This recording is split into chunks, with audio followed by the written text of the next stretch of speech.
राधे, हरे कृष्णा। कैसे हो आप सभी लोग? आशा करती हूँ आप सभी परम मंगल में होगा। सबसे पहले आप सभी को श्री कृष्ण जन्माष्टमी की अनंत और अनंत शुभकामनाएं। अब एक क्वेश्चन जो बहुत ज़्यादा बार पूछा जा रहा है वो क्वेश्चन ये है कि जब श्री कृष्ण जन्माष्टमी 15 तारीख की है, रात को 15 तारीख को बहुत अच्छा मुहूर्त है, श्री कृष्ण जन्माष्टमी 15 तारीख की है, तो हम 16 तारीख को व्रत, पूजा अर्चना, भगवान श्री कृष्ण जी का प्रादुर्भाव, नंद उत्सव जो है वो सभी चीज़ें हम लोग 16 तारीख को क्यों करें। तो आज की वीडियो में हम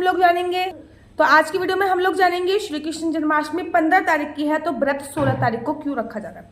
आप लोगों ने एकादशी के बारे में सुना होगा कि 10वीं युक्त अगर एकादशी होती है तो वो दोषपूर्ण एकादशी बोली जाती है, ठीक है ना। एकादशी का व्रत बेशक द्वादशी युक्त रख लिया जाए, कोई भी परेशानी नहीं है, लेकिन अगर 10वीं युक्त रखते हैं तो एकादशी दोषपूर्ण एकादशी बोली जाती है। अगर हम अष्टमी तिथि, भगवान श्री कृष्ण जी का जो जन्म हुआ था वो भादों के महीने में अष्टमी तिथि पर रोहिणी नक्षत्र में हुआ था।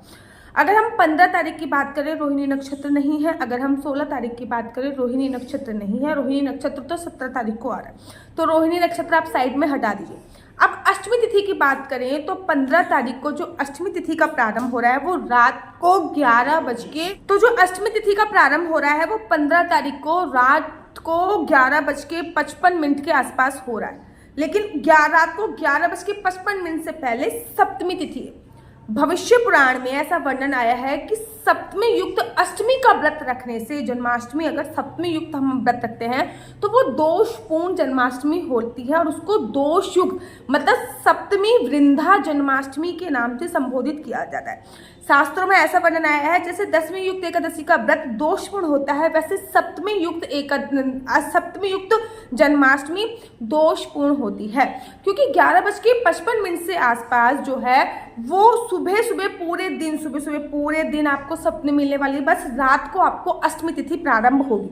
अब लोग 15 तारीख को पूजा अर्चना बनना के लिए क्यों बोल रहे हैं? क्योंकि 15 तारीख को एक मुहूर्त है जिसको निश्चिता काल मुहूर्त बोला जाता है, जो कि बहुत अच्छा मुहूर्त होता है, जिसमें हम कुछ भी पूजा अर्चना बनना करते हैं। इस मुहूर्त में सब कुछ परिपूर्ण हो जाता है। सूर्योदय के साथ जो हमें अष्टमी तिथि मिल रही है वो 16 तारीख की है।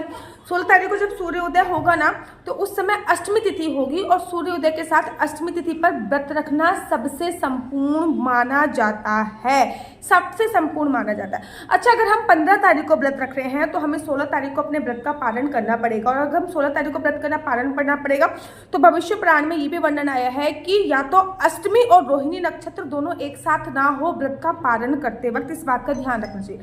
लेकिन अगर हम 15 तारीख को व्रत रखेंगे तो हमें अष्टमी तिथि पे ही व्रत का पालन करना पड़ेगा, जो कि सर्वथा गलत है।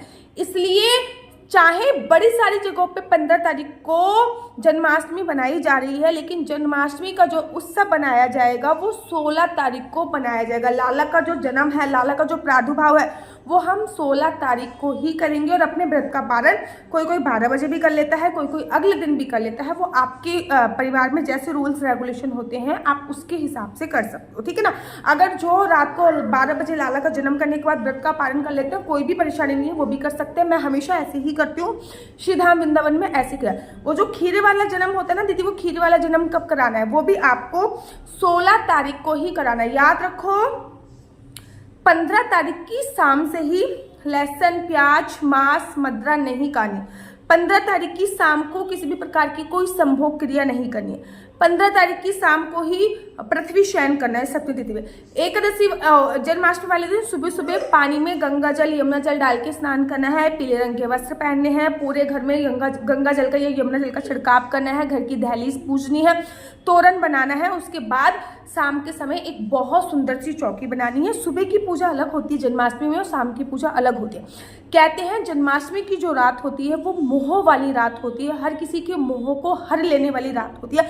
जन्माष्टमी की रात में रात्रि जागरण का बड़ा विशेष महत्व होता है। भविष्य पुराण में ये भी वर्णन आया है कि जन्माष्टमी का व्रत रखने से आपको 20 करोड़ एकादशी के व्रत रखने का पुण्य प्राप्त होता है। सोचिए जन्माष्टमी का व्रत कितना बड़ा व्रत होता है, बहुत ही पावरफुल व्रत होता है। और भगवान श्री कृष्ण जी का जो हम इसमें जन्म कराते हैं उसकी तो मैं वर्णन ही नहीं कह सकती। तो जन्माष्टमी का व्रत बहुत इंपॉर्टेंट व्रत है, आपको इसको ऐसे नहीं गंवाना है। 16 तारीख को सूर्योदय के साथ जन्माष्टमी का व्रत रखिए।